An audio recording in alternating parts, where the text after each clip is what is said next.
Boa noite a todos, boa noite a todas, que a paz de Jesus esteja em nossos corações. Hoje nós escolhemos para a reflexão da noite o capítulo 15 do Evangelho segundo o Espiritismo, que diz para nós que fora da caridade não há salvação. Eu achei muito interessante. Na hora que eu chego, olho a placa, o que está escrito na placa? Fora da caridade não há salvação. Eu não sabia.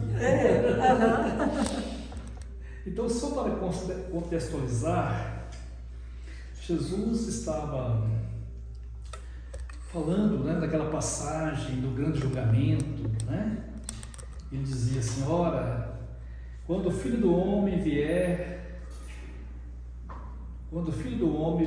na sua glória, junto dos anjos, Ele separará uns aos outros, como um pastor separa os bodes das ovelhas, As ovelhas iam ficar à direita e os bodes à esquerda. Todo mundo lembra dessa passagem, Nós não vamos falar ela toda, Então, um doutor da lei, ele se levanta, e diz: mestre, o que eu tenho que fazer para herdar a vida eterna? E Jesus respondeu: o que estás na lei? O que lês? Então, essa pergunta é muito interessante, que Jesus estava fazendo a oferição, de se aquele doutor da lei, ele tinha realmente conhecimento da lei, e como ele enxergava essa lei, como ele vivenciava essa lei. E ele respondeu: amarás o Senhor teu Deus de todo o teu coração, de todo o seu coração, de toda a sua alma, de todas as suas forças, de todo o seu espírito, e amarás o próximo como a ti mesmo. E Jesus responde: respondeste muito bem, Faz isso e viverás. Então, essa pergunta, quando ela é direcionada para nós, aí assim a gente vê como é que nós estamos na lei, se nós estamos observando essas leis, se nós estamos vivenciando essas leis, Então, esse capítulo eu acho belíssimo, e ele traz para nós uma reflexão. Nós vamos falar o capítulo todo, mas nós vamos nos ater aqui no item 8, 9 e 10. Fora da caridade, fora da igreja não há salvação, fora da verdade não há salvação. E Kardec faz uma análise muito interessante a respeito desse dogma, desses dois dogmas. Ele diz assim: enquanto a máxima fora da caridade não há salvação assenta num princípio universal e abre todos os filhos de Deus acesso à suprema felicidade, o dogma fora da igreja não há salvação se estriba não na fé fundamental em Deus e na imortalidade da alma, fé comum a todas as religiões, porém numa fé especial, em dogmas particulares, exclusivo e absoluto. Então, ele já começa colocando para nós, que esse exclusivismo da fé, é um problema muito sério. E fora da caridade não há salvação, ela está ao alcance de qualquer pessoa, Aí a gente imagina, por exemplo, um índio, lá na sua toca, Às vezes ele não tem um lugar para orar, não tem um altar, não tem Então, como é que ele ia orar? Como é que ele ia adorar a Deus, Então, é fazer uma reflexão.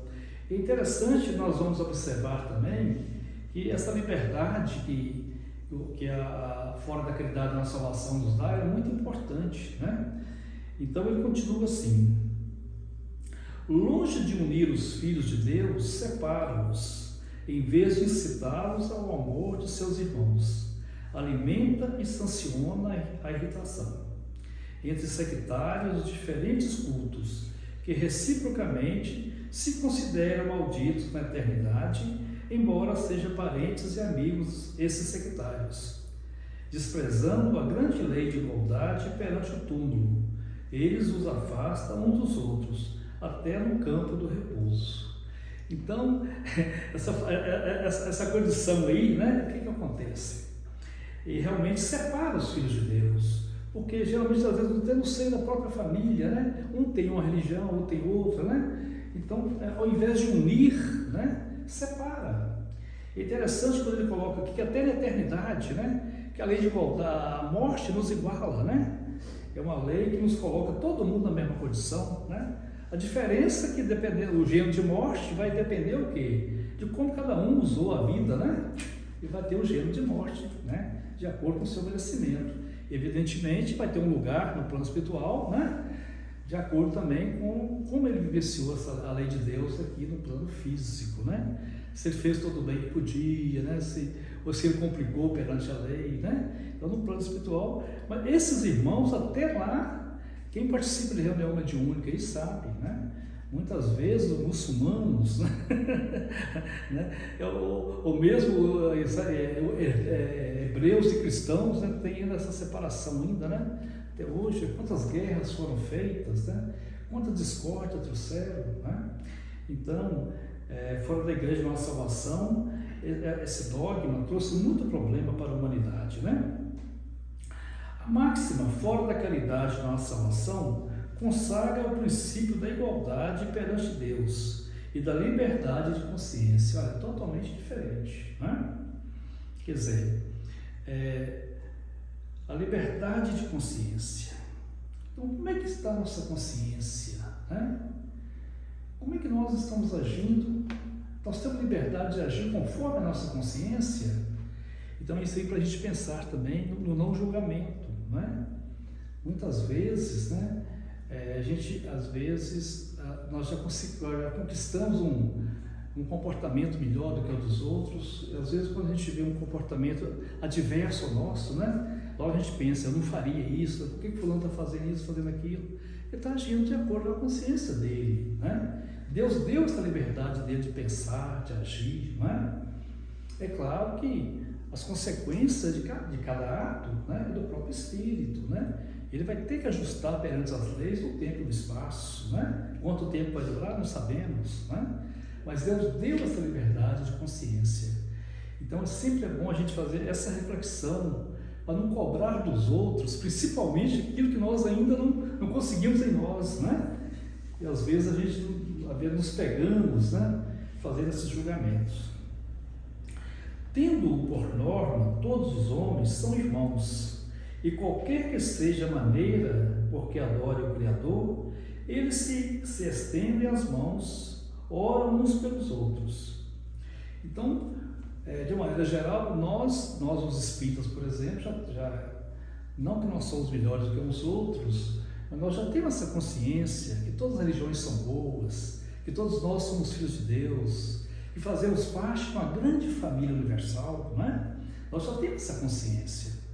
Então nós oramos, ou devemos orar, né, por todos os nossos irmãos, por exemplo, que estão nas outras religiões, né? Os nossos irmãos muçulmanos, né?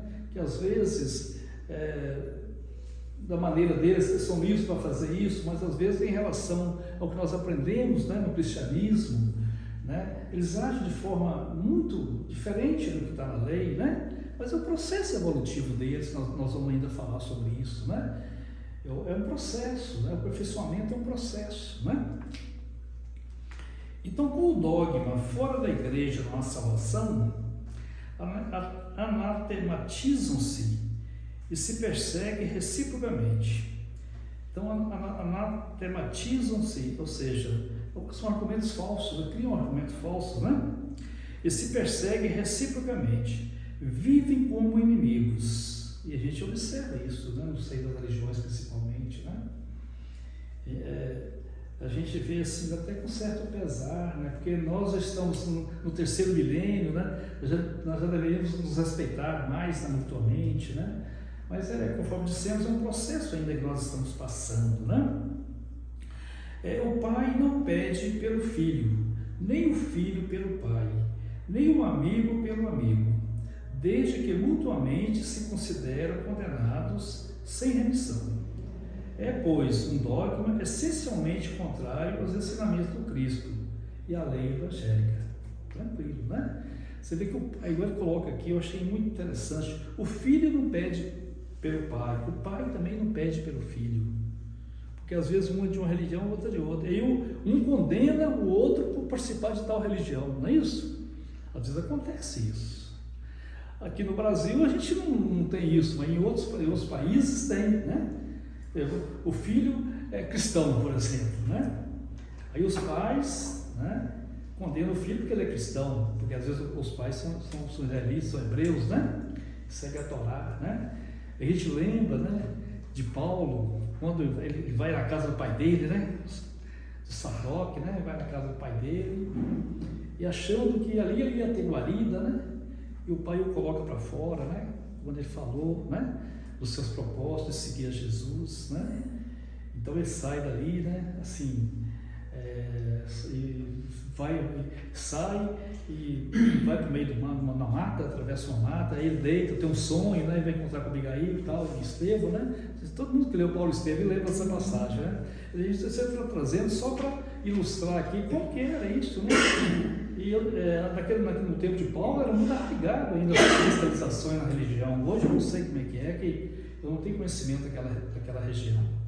Então, meus irmãos, essa questão aí da separatividade, né, trouxe muitos problemas para a humanidade terrestre, né? E quando nós vamos analisar a palavra caridade, o que significa caridade?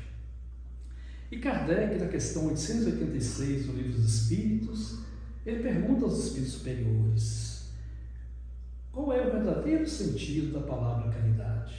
E como a entendia Jesus? E os espíritos responderam: benevolência para com todos, indulgência para com as imperfeições alheias e perdão das ofensas, né? Então, a indulgência, o perdão das ofensas e a benevolência são os 3 passos, né, para o nosso aperfeiçoamento. A indulgência é a nossa capacidade de pensar o outro, né? Como nós estamos pensando o outro, analisando o outro? Nós podemos julgar o outro? Sim, depende da intenção que nós estamos julgando. Se nós julgarmos só para ver os defeitos e sair falando os defeitos, não devemos assim fazer conforme o Evangelho, né? A gente tem que evitar, né? Se tiver que falar alguma coisa, fala em particular, né? Assim que está no Evangelho, né? Não fala no meio dos outros. Mas quando a gente observa uma necessidade, uma demanda de um irmão nosso, que a gente vai conseguir iluminar, né? Trazer luz àquele comportamento do nosso irmão, chamamos em particular, né, Bey? Olha, você me desculpa, mas eu observei isso em você, você aceita eu falar alguma coisa com você, por exemplo, né? Aí você vai e coloca: eu não achei muito interessante isso aqui, está em desacordo com o Evangelho de Jesus, né? E com certeza a pessoa, se ela tiver um pouquinho de humildade, ela vai se sentir bem, né, por aquele esclarecimento. Então, essa capacidade de pensar o outro, né? E também a indulgência não é só no nosso lar, né? É na casa espírita, dentro do ônibus, não é? A gente tem que, né? A gente vê que em todos os lugares, né? No ambiente de trabalho, né? Na comunidade, né? E depois vem a outra questão também, que é a questão do perdão das ofensas, né? A nossa capacidade de sentir, como é que nós estamos sentindo o outro, né? Quando a pessoa às vezes nos faz uma agressão verbal, né? Como nós estamos reagindo? Será que nós estamos reagindo, né? Com a mesma intensidade, né? Às vezes da agressão, ou já desenvolvemos a capacidade de absorver aquilo, de silenciar, né? Ou se replicar com bondade, né? Mostrar a outra face, a face da humildade, né? A face do entendimento, da paz, né? Como é que nós estamos agindo? Nossa capacidade de sentir o outro. E a benevolência, a nossa capacidade de agir, né? Depois que nós analisamos e sentimos, vamos agir, né, bebê? O que nós podemos fazer para atender aquela demanda, né, daquele irmão? Então, esses 3 passos para o nosso aperfeiçoamento. Aí depois vem ver o que significa a salvação. Alguém tem uma ideia? A gente ouve muito falar em salvação. O que significa salvação? Alguém quer arriscar? Será que é herdar a vida eterna? Como é que não é? herdar o céu sem esforço. É salvação como se alguém chegasse lá, tirasse pra gente. Não é? Colocar no outro, né? Nós não fizemos nem força, né? Tirasse, exatamente. já nos salvou, né? Já nos salvou. E a gente ouve muito por aí, Jesus vai nos salvar. Exatamente. Né? Jesus vai me salvar. Não precisa fazer esforço nenhum, Jesus vai me salvar. Será que é assim, gente? Nós já temos entendimento que não, né? A salvação é um processo, que significa o quê? A perfeição, chegar à perfeição, né? E para chegar à perfeição, sabe que é fácil? Não é? É um caminhar, né, muito longo, não é isso? Nós temos que passar por qual processo para chegar à salvação? As reencarnações, não é isso? A cada reencarnação, nós vamos nos aprimorando, nós vamos desenvolvendo a nossa inteligência, né? Nós vamos desenvolvendo a inteligência dos nossos sentimentos, melhorando o nosso pensar, o nosso sentir, o nosso fazer, né? A cada experiência aqui na Terra. Então, por isso é um processo que começa nas primeiras encarnações nossas, no nosso caso, que muitas vezes nem foi na Terra, né? Nós já viemos de outros planetas, né? Há muitos espíritos que começaram a sua vida espiritual aqui na Terra, né? Então, a cada encarnação, ele vai absorvendo um pouco de conhecimento, até chegar um dia à perfeição, né? Tudo é um processo. E quando o espírito chega à perfeição, ele está totalmente integrado com a lei de Deus, né? Ele conhece e vive essas leis. E um dia também, eu vou dizer para vocês com toda certeza, todos nós vamos chegar um dia. Quem disse não foi eu, foi o próprio Cristo, né? Serás perfeito, com o vosso sede perfeito, como o vosso Pai Celestial é, né? Então, e Kardec coloca aqui, é claro, nós vamos chegar ao nível de Deus, mas vamos ficar próximo, né? É uma perfeição relativa. E os espíritos, quando chegam, né, no patamar de um espírito crístico, ele recebe, né, a demanda de Deus, né, recebe a missão que Deus vai colocar para ele em todo o universo, né? Ele vai cumprir essa missão, onde Deus colocar, né?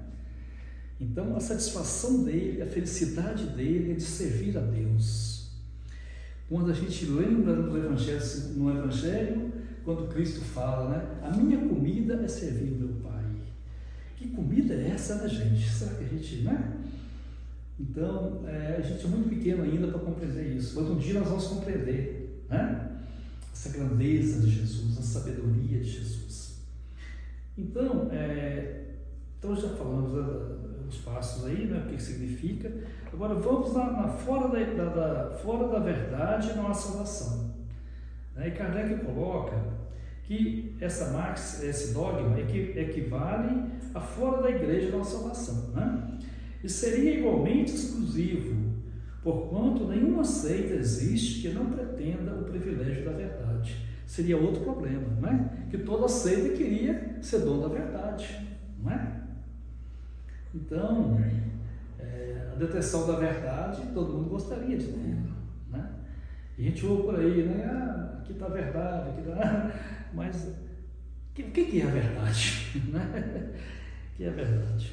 E Kardec coloca que o homem se pode vangloriar de possuir a verdade de forma integral, quando o âmbito dos conhecimentos incessantemente se alarga e todos os dias se retificam as ideias.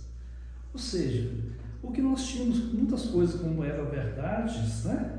O que aconteceu com essas verdades? Foram desfeitas, né? Chegaram novos conhecimentos, né? E trouxeram novos entendimentos para a humanidade. E aquilo que era verdade passou a ser um absurdo, né? Muitas vezes. Nós estamos vivendo agora no momento uma experiência muito interessante, que a comunidade científica achava que o universo começou com o Big Bang, né? O que o James Webb está mostrando para eles, ou para nós? Que antes do Big Bang, né, já tinha nebulosas, já tinha galáxias, né? Já tinha sistemas diferentes do nosso, eles nem sabem classificar, nem sabem como. Então, para eles, está sendo uma grande novidade. Eles achavam que o universo tinha começado, né, com o Big Bang, e foi muito antes de toda a eternidade, né? Então, a cada dia chegam novas verdades. E Kardec continua refletindo, muito interessante. forma muito interessante. A verdade absoluta é patrimônio unicamente de categoria de espíritos mais elevada, e a humanidade terrena não poderia pretender possuí-la, porque não lhe é dado saber tudo, simplesmente por isso. Né? Quando a humanidade está pronta moralmente, ela recebe novas verdades, mas tem que merecer, não é? E muitas vezes nós ainda nos complicamos ainda, né, com a tecnologia, às vezes, né? É claro, sempre tem aqueles que a usam para o bem, né?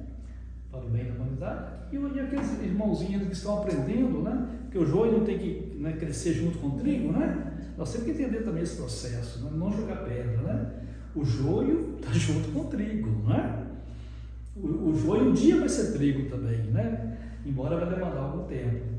Mas aqueles que a usam, né, de forma inadequada, um dia também eles vão aprender e vão usá-la de forma muito mais apropriada, né, para os tempos modernos. Né? É tudo uma questão de tempos, meus irmãos. Ela somente pode aspirar a uma verdade relativa e proporcionada ao seu adiantamento. Se Deus houvera feito da posse da verdade absoluta condição expressa da felicidade futura, teria proferido uma sentença de proscrição geral, ao passo que a caridade, mesmo na sua mais ampla acepção, podem todas praticá-la. Olha que interessante.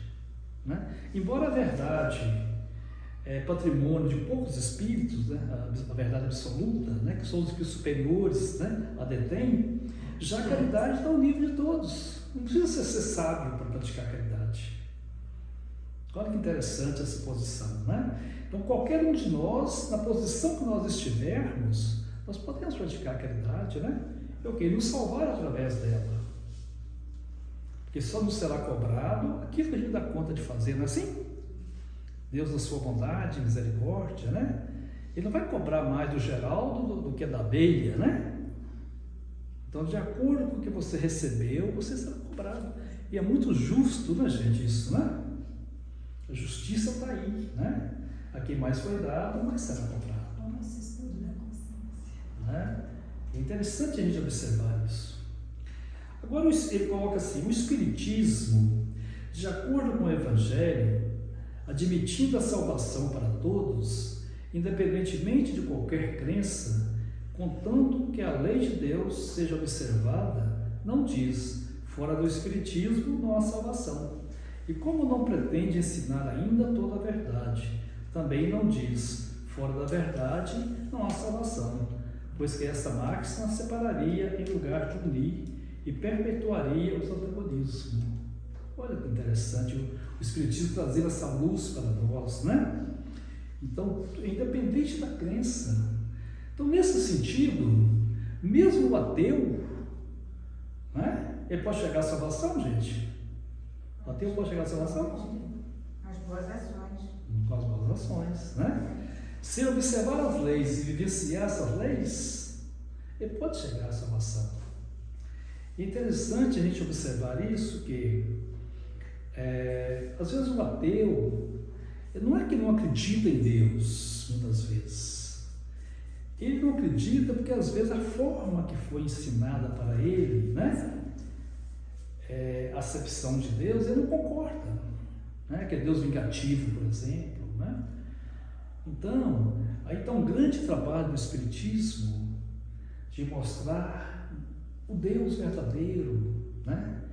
Não o Deus da minha tribo, não o Deus da minha igreja, do meu estado, do meu país, mas o Deus que é a inteligência suprema do universo, causa primeira de todas as coisas. É um Pai que tudo que existe no universo foi Ele quem criou, né, abelha? Então a gente tem que pensar nesse Deus, né, que criou tudo que existe, criou cada um de nós simples e ignorantes, né? E nós estamos nessa viagem para o nosso aprendizado. E um dia vamos alcançar a perfeição. A única destinação que nós temos. Tranquilo até aí? Então vamos agora ver a instrução dos espíritos. Como é que está o nosso tempo? Vocês Não, 5 minutos aí. Ah, está ali o relógio, agora que eu estou vendo. Rapidamente para a gente finalizar. fora a instrução dos espíritos, fora da caridade não há salvação. Ele diz assim: meus filhos, na máxima, fora da caridade não há salvação, estão encerrados os destinos dos homens, na terra e no céu. Na terra, porque à sombra do estandarte eles viverão em paz, deste estandarte eles viverão em paz. No céu, porque os que houverem praticado acharão graça diante do Senhor. Essa divisa é o facho celeste, a luminosa coluna que guia o homem no deserto da vida, encaminhando-o para a terra da promissão. Ela brilha no céu como a auréola santa na fronte dos eleitos, e na terra se acha gravada no coração daqueles a quem Jesus dirá: passai à direita, benditos de meu Pai. Reconhecê-los-eis pelo perfume de caridade que espalham em torno de si. Nada exprime com mais exatidão o pensamento de Jesus. Nada resume tão bem os deveres do homem como essa máxima de ordem divina. Não poderia o Espiritismo provar melhor a sua origem do que apresentando-a como regra. Por isso é um reflexo do mais puro cristianismo. Levantando-a por guia, nunca o homem se transviará. Dedicai-vos assim, meus amigos, e percustar-lhe o sentido profundo e as consequências, a descobrir-lhe, por vós mesmos, todas as aplicações. Submetei todas as vossas ações ao governo da caridade, e a consciência vos responderá. Não só ela evitará que pratiqueis o mal, como também fará que pratiqueis o bem. Porquanto uma virtude negativa não basta. É necessária uma virtude ativa, para fazer-se o bem. Mister sempre se torna a ação da vontade. Se não praticar o mal, basta as mais das vezes a inércia e a despreocupação. Olha que mensagem, que instrução interessantíssima, né? Então, aqueles que praticar, né, essa máxima, fora da caridade não há salvação, na terra ele encontrará paz. Olha bem, gente, a paz é objeto de desejo de todos, não é? Se for fazer uma pesquisa, né, o que mais o ser humano na terra deseja? É paz, não tem outro. Às vezes confunde um pouco a felicidade, mas a felicidade não é desse mundo, né? Então, não é? Então, vamos ter a paz, não é isso? Praticando essa lei, né? E no céu nós acharemos graça perante o Senhor. Ou seja, se nós praticamos a caridade na terra, no mundo espiritual, nós vamos ter um lugar também bom, não é isso? Em nome de Jesus. Né? E eu posso afirmar para vocês que o trabalho lá continua. A vida continua. Né? Eu converso com o morto toda semana. Então a vida continua, né? E continua de forma estuante, não é isso? Né? Não tem mais a fadiga do corpo, né? Não tem as doenças, né? Depois nós passamos por essa fase, fica tudo aqui na terra, né? Então é uma vida de paz e de harmonia. Então, meus irmãos, fora da caridade não há salvação. Que possamos pensar nisso, né, Abelha? Sentir isso dentro de nós e dentro de nossas possibilidades, de acordo com o nosso entendimento, que nós possamos fazer a caridade, né? É claro que Jesus não quer que a gente faça mais que a gente possa, mas aquilo que a gente pode fazer. E muitas vezes um copo d'água a uma pessoa, até né? um bom pensamento. Um bom pensamento, uma oração, né? Exato. Nós estamos, com licença, para falar de um tema, né, muito urgente nesse momento, a questão do suicídio. Eu peço em todas as casas espíritas que eu vou, que os irmãos possam vibrar sempre em favor das pessoas que estão com ideação suicida, né? Que o momento está muito difícil, porque parece que as pessoas perderam o endereço de Deus, né? Então está trazendo problemas muito grandes, né? Nas questões emocionais, né? A influência dos nossos irmãos mais infelizes do que nós, né? Também influenciam, né? Então que vocês possam fazer, né, essas vibrações aí para os nossos irmãos, né? Que Jesus nos ampare, nos abençoe, Eu fiquei muito feliz de estar aqui com vocês. Nossa, muito obrigado. Tá? Obrigada, Geraldo. Você vai poder ficar até o final? Vai, né? Vou sim. Então tá. Então, meus irmãos, que bênção, né? Que bênção podermos ter essa reflexão. Vamos manter a nossa vibração, que aí nós já vamos agora para a segunda parte, né?